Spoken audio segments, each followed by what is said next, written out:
So రేపు జరగబోయే MLC ఎలక్షన్లలో మీరు ఏ పార్టీ వైపు మొగ్గు చూపుతారు? అంటే ఇండిపెండెంట్కు ఛాన్స్ ఉంది మ్యాక్సిమం. తిన్మర్ మల్లన్న అనుకుంటున్నాను. మార్పు కావాలి కాబట్టి తిన్మర్ మల్లన్న ఎంచుకోవాలనుకుంటున్నాను. ఎందుకు తిన్మర్ మల్లన్న ఎంచుకున్నారు? ప్రతిపక్షం కావాలి కోరంలో. ఇండిపెండెంట్గా అయిపోయేసరికి ఇష్టం ఉన్నట్టు అయిపోయింది, ఇష్టరాజ్యం అయిపోయింది అసలు యాక్చువల్లీ. అంటే చెప్పిందే వినాలి అంతే. అదే ప్రతిపక్షం ఉందనుకో మనం ఆపోజిట్ ఫైట్ చేయొచ్చు అనమాట. అందుకోసం తిన్మర్ మల్లన్న ఎంచుకున్నాం. సో పివి నరసింహారావు గారి కూతురు, మాజీ ప్రధాని మంత్రి పివి నరసింహారావు గారి కూతురు కూడా బరిలో ఉన్నారు. అది మాకు అంటే మా గురించి అసలు ఇన్ఫర్మేషన్ మాకేం తెలియదు. తిన్మర్ మల్లన్న గత 1 year నుంచి చూస్తున్నాము, అతను క్యూ న్యూస్ చూస్తున్నాము. అది కంపల్సరీ నాకు 100% నేను అనుకుంటున్నాను తిన్మర్ మల్లన్న గెలుస్తాడు 100%. బీజేపీ తరఫున రామచంద్రరావు గారు కూడా ఉన్నారు. లేదు బీజేపీ అండ్ తిన్మర్ మల్లన్న ఇద్దరు గట్టి పోటీ ఉంటుంది. కంపల్సరీ తిన్మర్ మల్లన్న గెలుస్తాడని అనుకుంటున్నాను. అలాగే ఖమ్మం, నల్గొండ, వరంగల్ జిల్లాలో ఏ పార్టీ వస్తుందని అనుకుంటున్నారు? అంటే పార్టీ అంటే ఇప్పుడు ఎమ్మెల్సీలోనా? ఎమ్మెల్సీలో బీజేపీ వస్తుంది అనుకుంటున్నాను. పట్టభద్రుల స్థానాల్లో రేపు జరగబోయే ఎన్నికల్లో ఏ పార్టీ గెలుస్తుంది అనుకుంటున్నారు? నేను వచ్చేసి వరంగల్, ఖమ్మం, నల్గొండలో రాములు నాయక్ గెలుస్తారని వ్యక్తం చేస్తున్నాను. కావున ఎందుకంటే ఆల్రెడీ బంజారాలు, గిరిజనులు, తర్వాత మైనారిటీలు అందరు ఏకమై నిరుద్యోగం మీద ఫోకస్ చేసి జనాల్లో తీసుకెళ్తున్నారు. దానివల్ల అతను గెలుస్తారని నా ధీమా. ఎందుకు రాములు నాయక్ గెలవాలి అనుకుంటున్నారు? Reservation main. మా బంజారాలకి కావాల్సింది రిజర్వేషన్. 10% రిజర్వేషన్ చేస్తామన్నారు, చేయలేకపోయారు. దాని మీద శాసనమండలిలో మాట్లాడే హక్కు ఆయనకు ఉంటుందని మా ధీమా. ఏంటంటే రానున్న రోజుల్లో రిజర్వేషన్ పోతుంది, అంత ప్రైవేటైజేషన్ జరుగుతుంది. అందుకనే బీజేపీ కూడా రాలేదు. అది మెయిన్ రీజన్ అనుకుంటున్నాను. ఎటువంటి అంశాలు రాములు నాయక్ గారు శాసన మండలిలో లేవనెత్తారంటే ఏం చెప్తారు? ఎటువంటి అంటే main reason, first main reservation. తర్వాత ఏదైనా సమస్యలైనా గిరిజన యూనివర్సిటీ కావాలి మాకు. మహబాద్లో అయినా ఆదిలాబాద్లో అయినా గిరిజన యూనివర్సిటీ బీజేపీ ప్రభుత్వం పెడతామన్నారు, అది కాలేదు. ఇంకా కొన్ని పర్సనల్ ఉన్నాయి, అవి తర్వాత ఎలక్షన్ వచ్చిన తర్వాత గెలిచిన తర్వాత మేము కూడా ముందుకెళ్ళి ఏదైనా అడగడానికి ఆస్కారం ఉంటుందని మేము అనుకుంటున్నాం. కాంగ్రెస్ పార్టీ రాములు నాయక్ గారికి గెలిచే సీట్లు ఇవ్వలేదు అని చెప్తుంది. దీని మీద అది తప్పు వాక్య. అది ఏంటంటే ఎందుకు ఇచ్చారంటే జనరల్ స్థానంలో ఒక బంజారా నేతకి ఇవ్వడం ఒక గర్వకారణమే. ఎందుకంటే ఆల్రెడీ ఆయన కార్మిక నేత, ఉద్యమ నేత, చాలా విషయాల్లో ఆయన ముందుకెళ్ళాడు, అవగాహన ఉంది కాబట్టి అన్ని విషయాలు ఆలోచించి ఆయనకి ఇచ్చారని నా అభిప్రాయం. సో ఇటు చూసుకున్నట్లయితే హైదరాబాద్, రంగారెడ్డి, మహబూబ్నగర్ జిల్లాలో ఏ పార్టీ గెలుస్తుంది అనుకుంటున్నారు? ఇటు వచ్చేసి టీఆర్ఎస్ఏ మోస్ట్లీ. ఎందుకంటే ఇక పివి నరసింహారావు గారి కూతురు కాబట్టి కొంత సానుభూతి ఉండొచ్చు. ఇటు సైడు ఇంకా అంత గట్టి క్యాండిడేట్లు లేరు కాబట్టి ఆమె గెలుస్తుందని అనుకుంటున్నాను. అలాగే తిన్మర్ మల్లన్న, అలాగే కొంతమంది ఇండిపెండెంట్ అభ్యర్థులు ఉన్నారు, వీళ్ళు గెలవలేకపోవచ్చా? ఖమ్మం ఆ జిల్లాలో చూసుకున్నట్లయితే తిన్మర్ మల్లన్న కూడా మంచి క్యాండిడేటే, కాకపోతే 2వ స్థానంలో వస్తారని నా ఆశాభావం. ఖమ్మం జిల్లా వ్యాప్తంగా తిన్మర్ మల్లనే అనుకుంటున్నారు. దీని మీద మీ సమాధానం? అంటే ఆయన కొంచెం బలం ఉంది, కాకపోతే గిరిజనులు ఖమ్మము, వరంగల్లో ఎక్కువ గిరిజనులు ఫోకస్ కాబట్టి మా వ్యతిరేకత వాని మీద ఉంది. అతను ఇంతకుముందు హుజూర్నగర్లో పోటీ చేసి కూడా ఓడిపోయాడు కాబట్టి సానుభూతి పరంగా అయినా కొన్ని దగ్గర స్థానాల్లో అయితే రావచ్చు. మేము మార్జిన్లో ఓడిపోవచ్చు కానీ వస్తాడు, దగ్గరకు అయితే వస్తారని నా ఆశాభావం. హైదరాబాద్లో అలాగే రంగారెడ్డి, మహబూబ్నగర్లో టీఆర్ఎస్ పార్టీ వస్తుంది అనుకుంటున్నారు, కానీ టీఆర్ఎస్ పార్టీ మీద కొంచెం వైఖరి ఉంది. దీని విధంగా చూసుకుంటారు? దేని విధంగా అంటే ఇప్పుడు నిరుద్యోగం మెయిన్, ఎంప్లాయ్మెంట్, పిఆర్సీ ఉద్యోగులంతా నిన్న ఈవినింగ్ ప్రెస్ మీట్ పెట్టారు కేసీఆర్ గారు. ఆల్రెడీ పిఆర్సీ గురించి మాట్లాడి కొంచెం ఇంప్రూవ్మెంట్ చేశారన్నారు. దాని మీద వాళ్ళు కూడా కొంచెం సానుకూలంగా ఉందని చెప్పేసి సర్వే ప్రకారం తెలిసింది. అందుకనే టీఆర్ఎస్ గెలుస్తుందని నేను అనుకుంటున్నాను. మీరు మాత్రం ఏ పార్టీకి ఓటిస్తారు?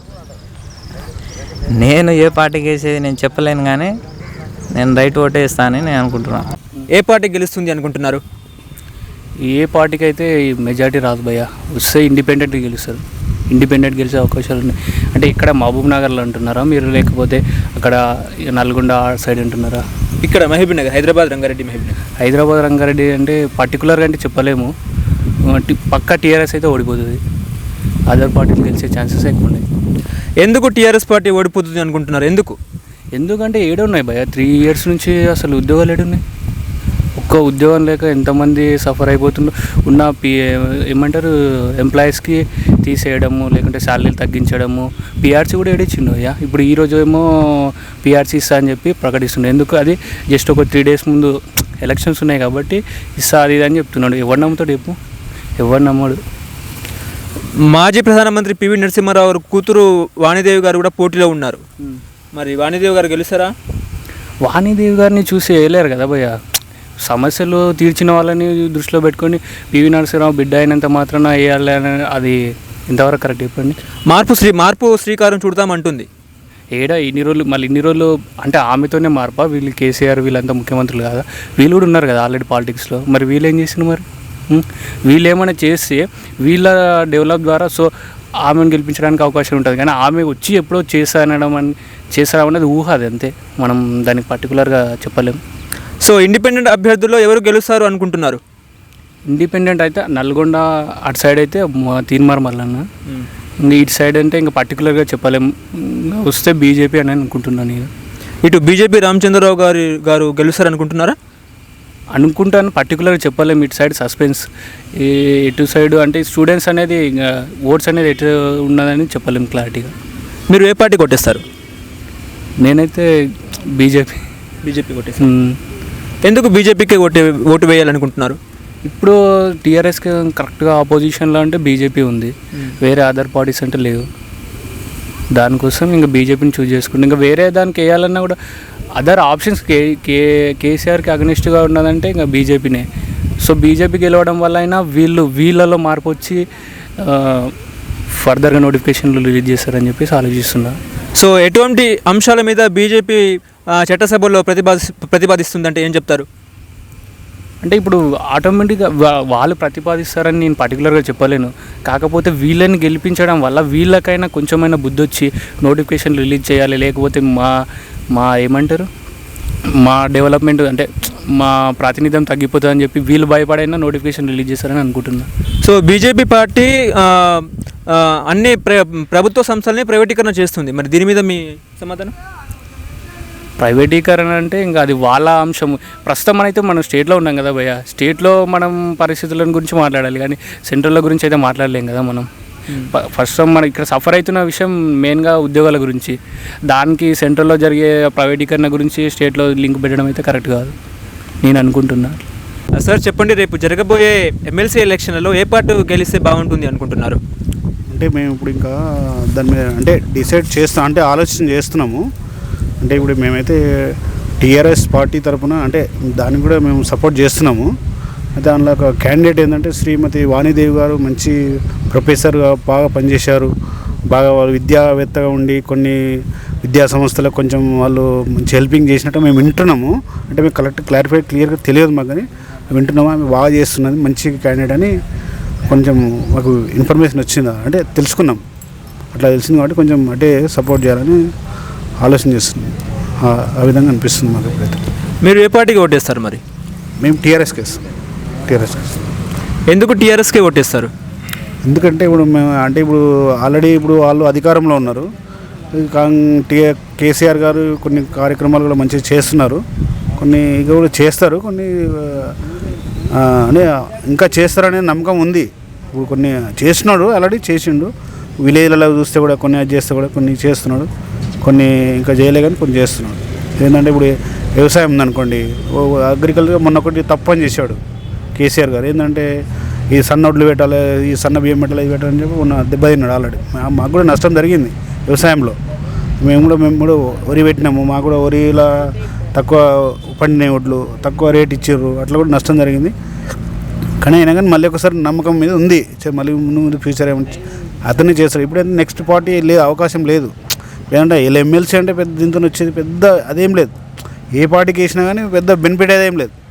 వాళ్ళు ఇప్పుడు అసెంబ్లీ ఎలక్షన్ అప్పుడు వేరే డిఫరెంట్ ఉంటుంది, వాళ్ళు అధికారంలోకి వస్తారు, ఈయన చేస్తున్నాడు కాబట్టి ఆయన చేస్తున్నాడు ఉంచి ఉంటుంది. ఇప్పుడైతే ఇప్పుడు వేరే పార్టీ మారవడం అనేది పెద్ద అదేం కాదు. ఎమ్మెల్సీలో ఏం చేస్తారు వాళ్ళు ఏమైనా చేస్తారు, ఏం చేయాలి, వాళ్ళు మామూలుగా మాట్లాడతారు అంతే. అలా మొత్తం వాళ్ళదే ఫైనల్ ఉంటుంది అట్లా.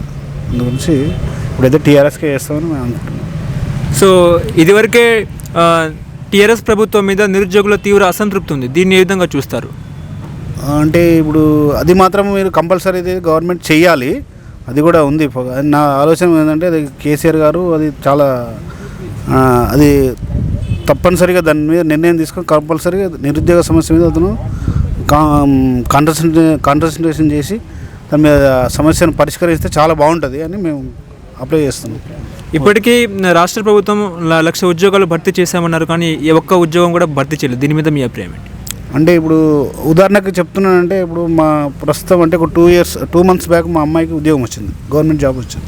కాబట్టి దాని ఆలోచనగా చూసుకుంటే వాళ్ళ తరపున 283 మంది వాళ్ళ సంబంధించిన మా అమ్మాయి చెప్పింది ఆల్రెడీ 289 మెంబర్స్ వాళ్ళకు అది వచ్చినాయంట, అంటే ఉద్యోగాలు వచ్చినాయి. మనకు లెటర్ ఇచ్చిండ్రు, చూపించింది మా అమ్మాయి ఇచ్చింది. అయితే చేస్తున్నారు అనేది నాకు దాని మీద నమ్మకం అనిపించింది.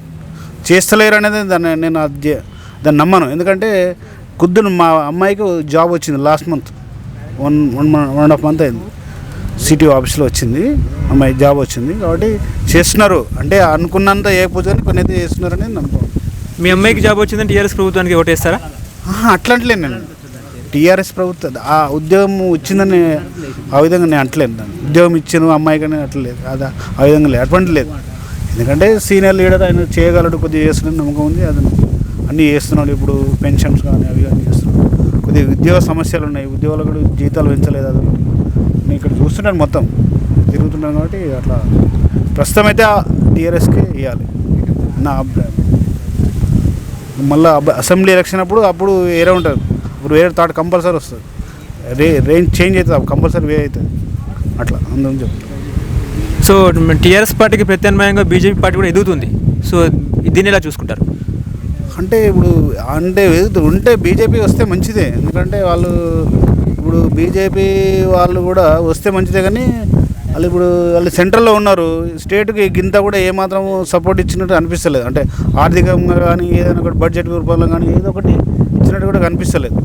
కాబట్టి ఇప్పుడు అది బీజేపీ వస్తే, బీజేపీ స్టేట్లో ఉంటేనే వాళ్ళు మేము బడ్జెట్ కేటాయిస్తాము అనే విధంగా ఆలోచన మీద ఉన్నట్టున్నారు నా అంచనా ప్రకారం. వాళ్ళు బీజేపీ పాలిత రాష్ట్రాలకే వాళ్ళు అమౌంట్ అది చేస్తున్నారు ఎక్కువ శాతం. అయితే మామూలుగా అయితే స్టేట్కి అయితే నేను చదువుకుంటున్నాను కాబట్టి నేను అది చెప్పగలుగుతున్నాను. కొంచెం దాని మీద ఉంటుంది, పొలిటికల్ నాలెడ్జ్ నాకు చాలా ఉంటుంది. అబ్జర్వేషన్ చేస్తా, ఎవరేం చేస్తున్నారు అన్నీ చేస్తుంటున్నాను అట్లా. అందు గురించి నేను చెప్తున్నాను. సో ఎమ్మెల్సీ ఎలక్షన్లో ఇండిపెండెంట్ క్యాండిడేట్లు గెలుస్తారని అనుకుంటున్నారా? మేము చెప్పలేమండి. ఇప్పుడు ఏంటంటే ఎమ్మెల్సీ అంటే ఇండిపెండెంట్ నాగేశ్వరరావు గారు నిలబడ్డారు. మరి ఇప్పుడు మళ్ళీ అతను కొందరు అంటున్నారు మళ్ళీ నాగేశ్వరరావు నిలబడ్డారు, మళ్ళీ ఆయనకి ఇస్తారేమని అంటున్నారు. ఆమె పెద్ద ఎవరైతే మాకు వచ్చే అడగలేదు, ఓటు ఏమని చెప్పి అడగలేదు. ప్రొఫెసర్ నాగేశ్వరరావు సార్ గెలుస్తారని అనుకుంటున్నారా మీరు? లేదు, నేను అంత అంటే చెప్పలేము సార్, నేను దాన్ని కరెక్ట్ క్లారిఫై చేయలేను. నా ఉద్దేశం అయితే అంటే వాణీదేవి గారు, సురభి వాణీదేవి గారు గెలుస్తుండొచ్చు అనుకుంటున్నాను. అంటే ఆమె యొక్క ఎడ్యుకేషన్ ఇన్స్టిట్యూషన్లో బాగా వర్క్ చేసింది, హెల్పింగ్ కూడా చేస్తుంది. కొన్ని కాలేజీలకు ఆమెకు సొంతం ఫండ్స్ ఇచ్చి అది చేసింది. అట్లా రిటైర్మెంట్ అయ్యారు కదా వాళ్ళందరికీ తెలుసు అనే విషయం నాకు తెలిసింది. మొన్న మేము మా ఫ్రెండ్స్ కొందరు ఇట్లా క్యాన్వాసింగ్ పోయినట్టు ఓట్లు అడగడానికి పోతారు కదా, వాళ్ళు అడిగితే వాళ్ళకి ఇట్లా ఇప్పుడు మీకు పట్టభద్రుల ఓటు ఉందనుకోండి, మీ దగ్గరికి వచ్చి అడిగితే వాళ్ళు ఇట్లా సంగతంగా మా ఫ్రెండ్ ద్వారా నాకు తెలిసింది. నేను పోయి అక్కడ పోయి ఎంక్వైరీ ఏం చేయలేదు ఆమె మీద అని అట్లా. అందు గురించి నేను గెలుస్తుండొచ్చు అని అనుకుంటున్నా. ఆమె ఒక ఎడ్యుకేషన్ ఫీల్డ్లోకి వెళ్ళి వచ్చింది కాబట్టి, టీఆర్ఎస్ పార్టీ అని అంటలేను దాన్ని, ఎడ్యుకేషన్ ఫీల్డ్లో వచ్చింది కాబట్టి ఆమె కొంచెం సపోర్ట్ చేయొచ్చు అనేది ఆ విధంగా నేను భావిస్తున్నాను. సో ఖమ్మం, నల్గొండ, వరంగల్ జిల్లాలో చూస్తే అక్కడ ఏ పార్టీ గెలుస్తుంది అనుకుంటున్నారు? అది మనకు అంత ఐడియా లేదు. అక్కడ నేను మాది వరంగలే, కానీ నేను సిటీలో ఉంటా, కానీ అక్కడ అంత అబ్జర్వేషన్ అక్కడ కూడా టీఆర్ఎస్ పార్టీ వస్తుంది అనుకుంటున్నారా? లేదు సార్, నమ్మకం నాకైతే. అందులో నేను ఫోకస్ తెలియదు, క్లియర్గా తెలియదు. అది వస్తుంది రాదని మాత్రం తెలియదు. చెప్పండి, రేపు జరగబోయే ఎమ్మెల్సీ ఎలక్షన్లలో ఏ పార్టీ గెలిస్తే బాగుంటుంది అంటారు? ఏమో ఇప్పుడు ప్రజెంట్ అయితే ట్రెండ్ తీన్మార్ మళ్ళీ నడుస్తున్నది. బహుశా ఆయన వస్తే మంచిగా ఉంటుందేమో అనుకుంటున్నాము. ఎందుకంటే ఇంత ముందు చూసాం చాలామందికి, ఈయన కొద్దిగా బెటర్ అనిపిస్తుంది ఈయన పర్ఫార్మెన్స్ చూస్తే. మరి వాణిదేవి గారు కూడా నిలబడ్డారు, పివి నరసింహారావు గారి కూతురు. మరి వాణిదేవిని ఎలా ఉంటుంది? వాణిదేవి గారు పివి నరసింహ గారు కూతురు ఇప్పుడు తెలుస్తుందండి, ఇంతకుముందు తెలియదే, మాకు కూడా తెలియదు. అసలు ఉన్నారు ఆయనకు ఫ్యామిలీ ఉన్న సంగతి మాకు తెలుసు, కానీ ఈమె సడన్గా ఇప్పుడు వచ్చింది. మా అంత ఫేమ్ లేదు పబ్లిక్లో, అంత చెప్పుకోంత. ఇప్పుడు తీన్మార్ మళ్ళీ ఎంత ఫేమ్ అయ్యిండో అట్లా చెప్పుకోంత లేదు ఆమెకు. ఇక పార్టీ పరంగా ఇప్పుడు ఇచ్చిన టికెట్ ఆమెకు కాంటాక్ట్ చేస్తుంది అంతేగాని అంత పబ్లిక్లో ఆదరణ లేదు చెప్పుకోవాలంటే, అంతే ఆమెది. ఇక ఆమెకు ఓట్లు వేయడం ఇక క్యాండిడేట్ల వాళ్ళ అది. ఎందుకు తీన్మార్ మల్లనే గెలిపించాలనుకుంటున్నారు?